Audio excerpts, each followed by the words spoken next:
Good evening, everyone. I do hope you are well this evening. I know it's a warm one. I will try not to keep you too long, but hopefully some of you that are joining us live this evening. We're playing a bit of catch up. Last week we had some issues and I couldn't get onto the actual Zoom platform.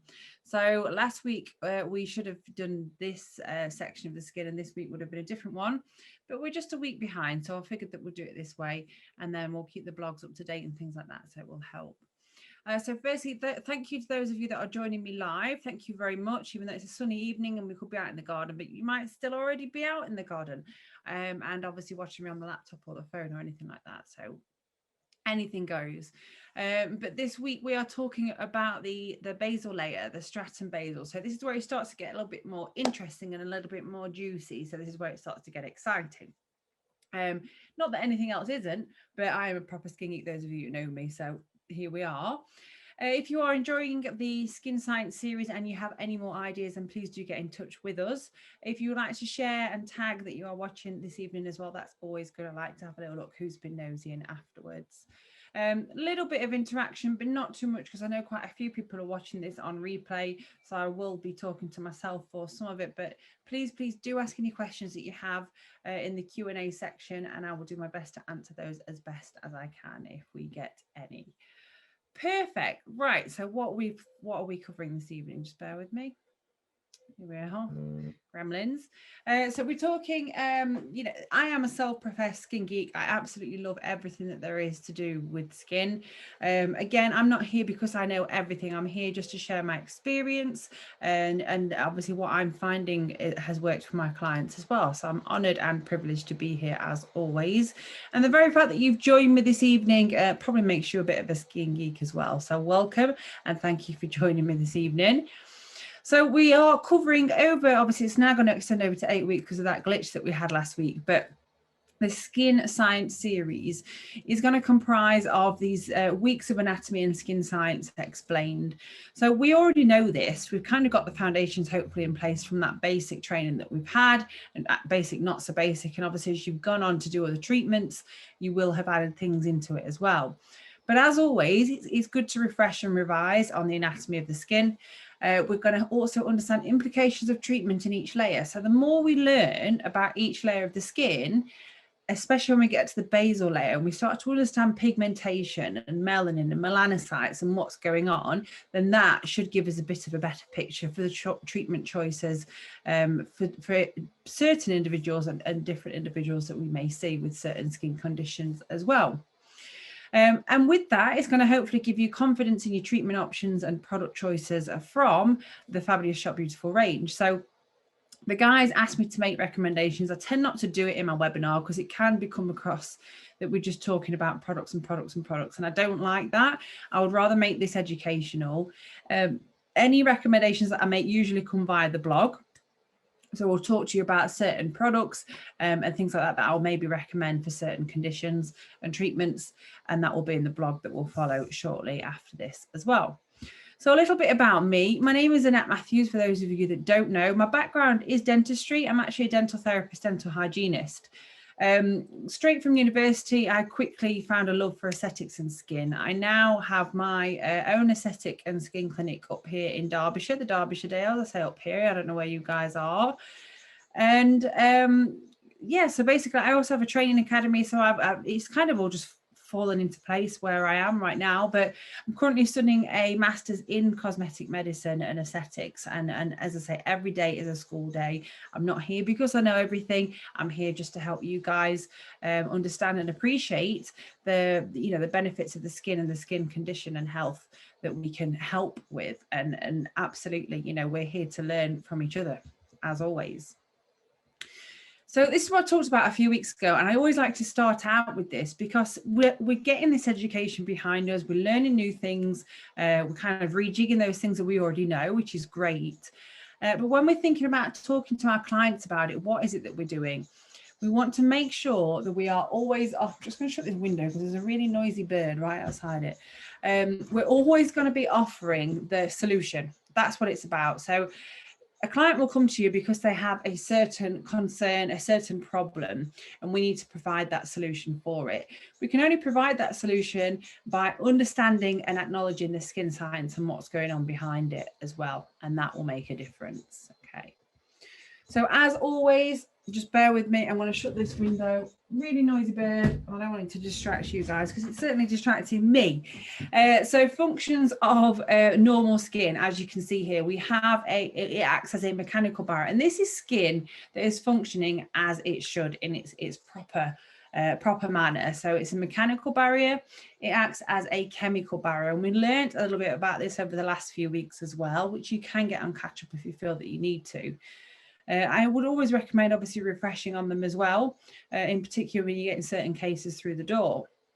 We're going to, the function of skin as well is there to help prevent fluid loss. So something called transepidermal water loss will happen due to certain skin conditions, and we learned a little bit more about this when we were talking about the very top layer and what's going on up there with the pores and the size of pores and things like that as well, and the oil that's produced.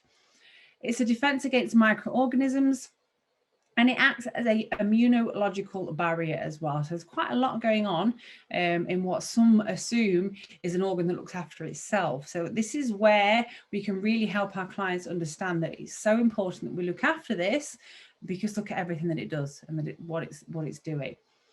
It's an endocrine organ, so it can actually produce its own vitamin D or under UV light, but we know we don't want too much UV light and radiation to affect the skin either. Melanin, which we're going to talk about this evening, is there to protect against those dangerous UV rays, okay? When we are hot, we sweat, which some of us have been doing probably a little bit more today. And when we are cold, we shiver. So we have that thermoregulation activity from the skin as well.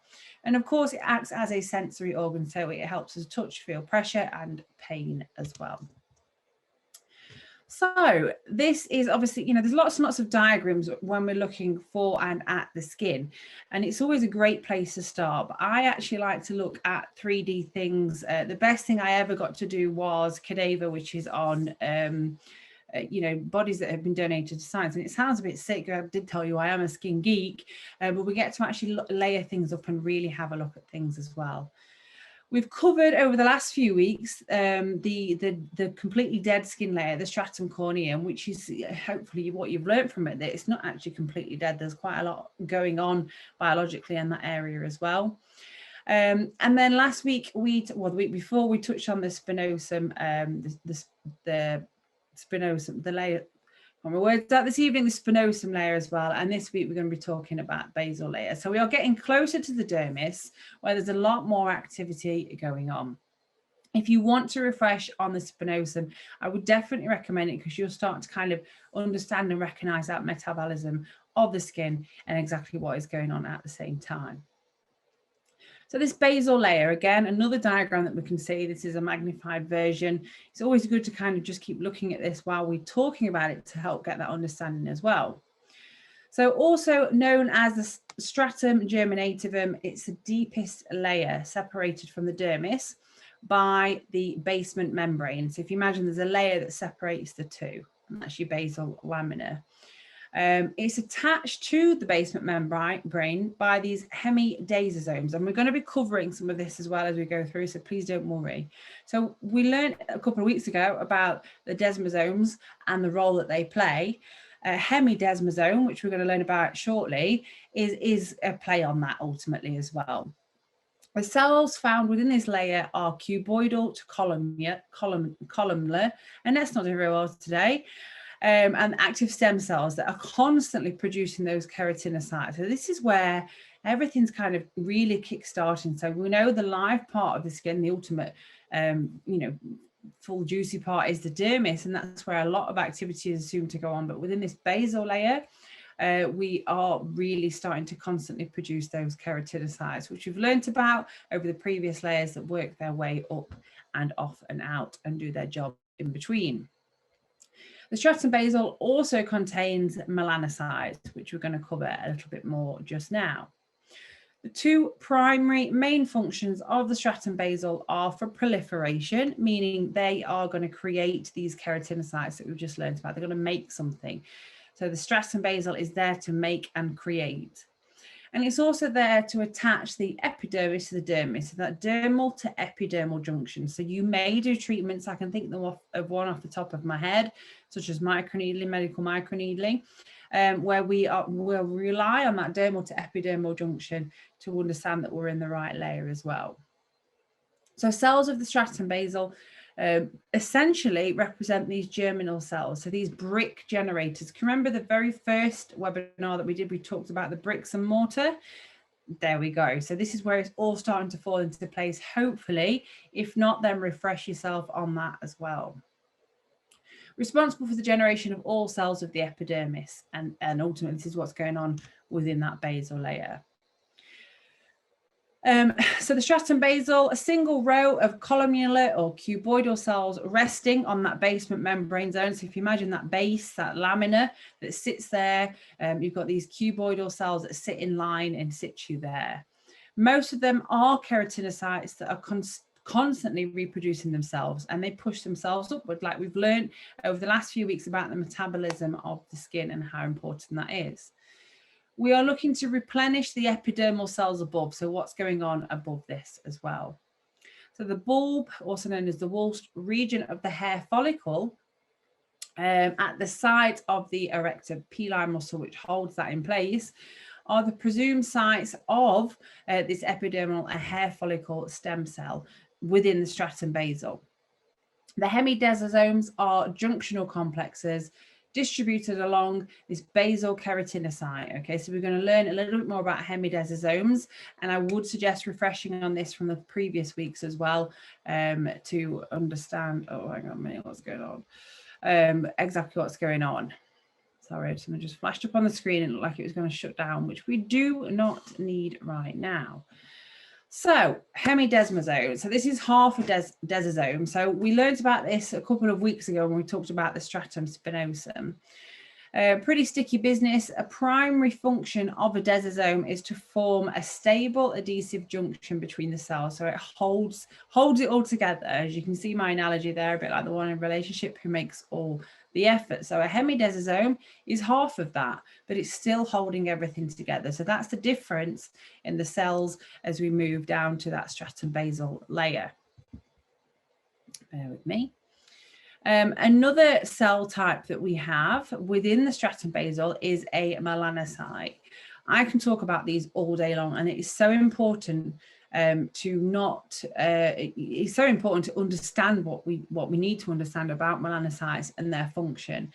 A lot of treatments that we do can upset our melanocytes within the basal layer and cause us a problem. So the likes of post-inflammatory hyperpigmentation or pigment issues can occur from us not thinking about these cells appropriately. So that's why we have the different skin types, the Fitzpatrick types that we need to be more aware of for certain treatments. So a melanocyte, if you look at it, as you can see from the picture here, it's what we call a dendrite cell. So it sits and has all the arms off of it. Found between the cells of the stratum basal. So if you imagine you've got those cuboidal cell of keratinocyte, then you've got a melanocyte, keratinocyte, melanocyte.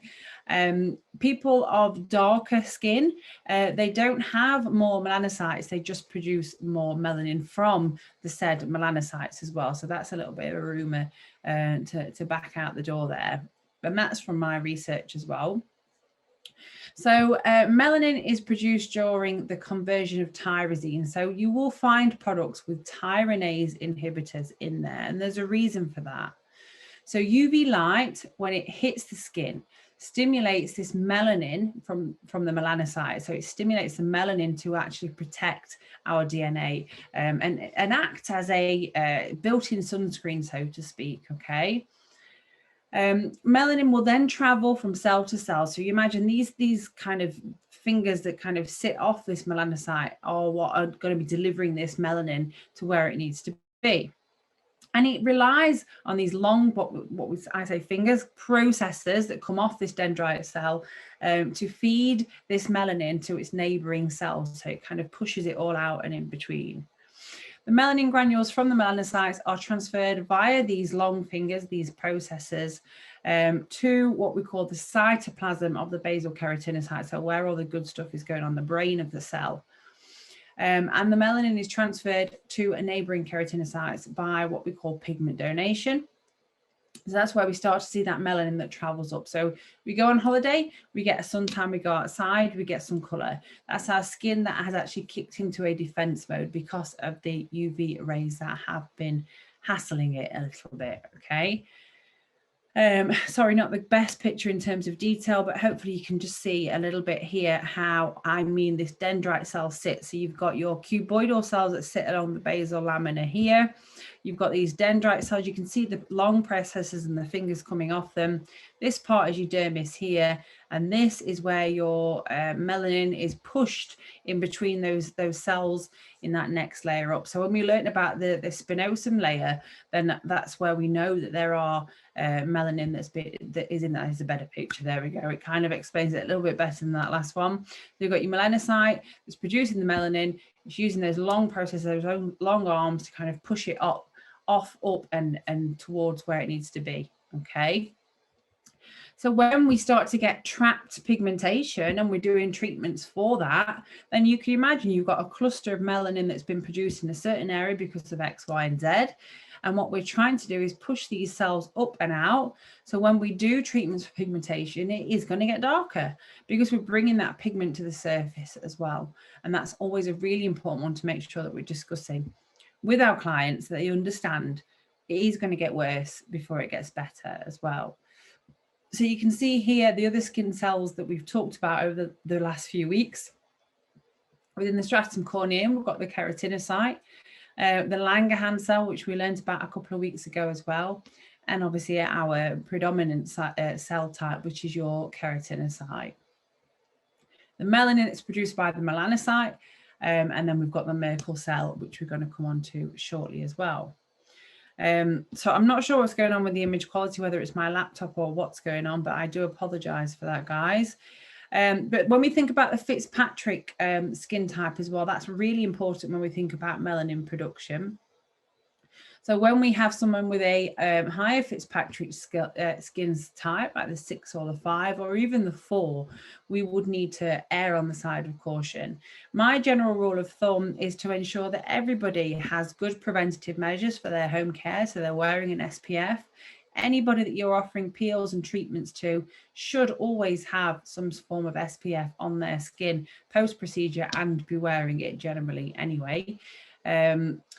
Your good home care, good home care regimen, and something that is going to help, like the tyranase inhibitor and or free radical scavengers and antioxidants within their skin, is also going to help long term as well. But there are certain peels that you will come across that are no-go for certain Fitzpatrick skin types as well. So it's certainly something to be aware of and understand a little bit more about. I've kind of just answered that already. So what treatments do we need to be Fitzpatrick aware? Anybody want to kind of add in? I know there's not too many watching live, but never mind. So treatments in terms of, we've got one answer. Let's have a little look. Who's chatting to me this evening? Thank you, Sophia. We've got peels, laser, IPL. So yeah, it's a bit of a trick question because I'm good at that. What treatments do we need to be Fitzpatrick aware? Pretty much every treatment, in my opinion. So any treatment that we are doing that is going to affect and simulate the skin, we need to make sure that we have good home regimen and we have the things in place to actually ensure that if we do anything to that skin, we've protected it in the best way that we can. And that's for any Fitzpatrick skin type, in my opinion. If we're touching their skin in any way, we need to make sure that they've got the foundations and the fundamentals in place for sure. So Merkel cells, which we had on that last slide. So a Merkel cell is an oval-shaped modified epidermal cell. So instead of a cuboidal shape, we've got that oval shape to it. It's found within the stratum basale and directly above that lamina, basal lamina, that basement membrane that sits there. They have a sensory function and are a mechanical receptor for light, touch. You find them most popular within the fingertips, but you also have them in the palms and the soles, in the mouth, and in obviously the genitals as well. They are bound to adjoining keratinocytes by desmosomes. So here we are again, that cell that holds it all together, holds everything together. and contains intermediate keratin filaments, and their membranes interact with 3 nerve endings within the skin. So they provide that stimulation response as well. There is a form of cancer. You know, we've heard of basal cell cancer. Hopefully we have, and we understand the early signs to spot for that. There is Merkel cell cancer that you can have as well. As we know, cancer can affect any cell type. It's more of a rare skin cancer, but it is one that is out there. And it's obviously something that we need to be aware of. So as you can see here, the Merkel cell sits within that basal layer. Again, a really rubbish picture. I do believe it might be my laptop because it's making some noises this evening. So I am very sorry if that is the case. But you can see here, so I like these diagrams, you just kind of can't, you know, you can really see what's going on. You've got the fatty tissue here, the dermis, and then the multiple layers of the epidermis that are sitting there. So melanin, addicted to the melanin. We're going to talk a little bit more about melanin now, even though we did cover this last week. It's very important that we just refresh on it, or the week before. So melanin is transferred to our keratinocytes up into that stratum spinosum to protect our cells from UV radiation. As you can see here, we've got that dendrite cell, those fingers. Hopefully that's one thing you're going to remember. It's got all its bony fingers that kind of work its way up and out and push that melanin up and where they need to be. So UVB light stimulates this melanin secretion, which is a protection against UV radiation. So it's our own active sunscreen. However, it's not quite enough. That's why we need that topical application of as well. So melanin is produced during the conversion of tyrosine to dopa by the enzyme called tyrinase. So when we find products that are tyrinase inhibitors, we are looking to reduce the amount of tyrosine that is produced that tells your melanocyte to make more melanin. That's ultimately what we're trying to do with these treatments and with these products. So if you have someone of a higher Fitzpatrick or more prone to post-inflammatory hyperpigmentation, you naturally would be getting them on something like this in the first and foremost. So melanin will travel from cell to cell by a process that relies on these long arms that we've talked about, extending from the melanocytes to those neighboring epidermal cells. So you can see it pictured here. That's exactly what's going on. It's delivering that melanin to where it needs to be. So again, it's important that we understand and we respect skin damage and we talk about it, in particular the weather we've had. A lot of my clients still assume that we only need SPF on a sunny day, and we now know that that isn't true. It needs to be every single day in order to protect the multiple layers of the skin, which all have an active role, which we've been learning about, and the dermis that is ultimately there to do all the good stuff and everything that it needs to do. Remember, the skin can only function in this way. It can only carry the benefits that it carries and everything that it does when it is functioning properly. It's down to us to obviously uphold that skin's integrity and help look after that mechanical barrier, to encourage good home regimen and obviously be appropriate with the treatments that we choose for our clients as well. To allow it to help prevent moisture loss, you know, so there's certain treatments that we will do that which will enhance moisture loss. So have we got the things in place to help with that before it does? Or are there other things that we can choose that aren't quite invasive that will help their skin in a better way as well? That defense against microorganisms. So if their skin is already breached, do we want to go straight in there all gung-ho? Is there other things that we can do that are less invasive at that point? That immunological barrier, how is that? How can we uphold that? We can uphold that by less is more, in my opinion. So we're not going to go in there all gung-ho. You're going to start off with the basics and the foundations as well. So in effect, the skin can only do all of the things that we need it to do if we're looking after it in the first place. And that's ultimately why a lot of our clients are looking for these solutions and the answers to their concerns and or you know, treatment problems that they have. So let's just recap on the cause of skin damage. So the etiology of skin damage. We've talked about UV rays. There is increasing evidence behind blue light and light, as we know. So that's why we need our free radical scavengers, our antioxidants within our skin regimen. Incorrect regimen and poor pH. So pH of the skin is really important to consider and make sure we get that right. Poor skin quality and poor habits as well. So that's, again, something that we can help educate our clients to as well. Lifestyle choices, such as smoking and diet, they have a huge impact. So, we're not dietitians, some of us might be, which is great, but it's very important that we have that background knowledge behind these sort of things as well, just to help us along the way.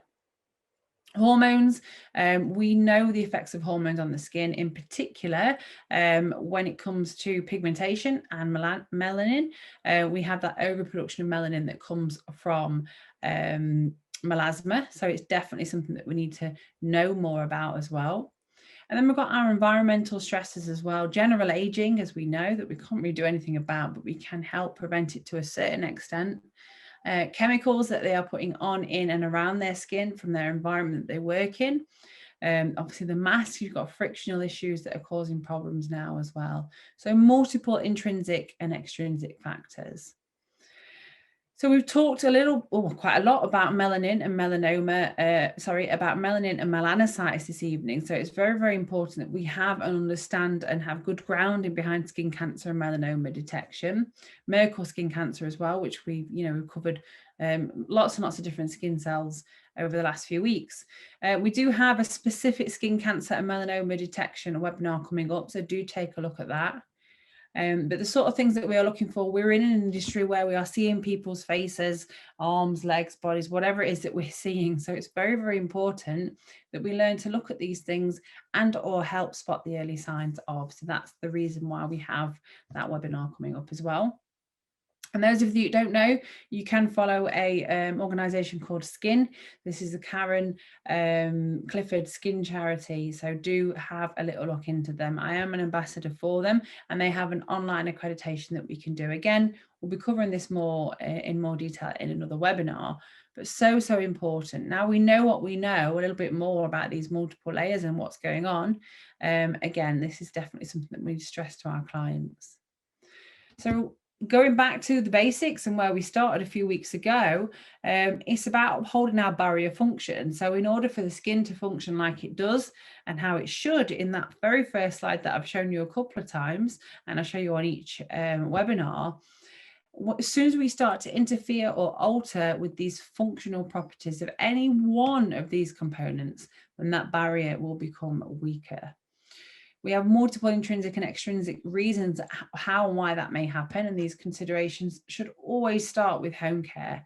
If there's anything that you recommend to your clients, not just on a sunny day, but something that's going to repair their skin, something that's going to correct, and something that's going to prevent as well, is a really good starting point.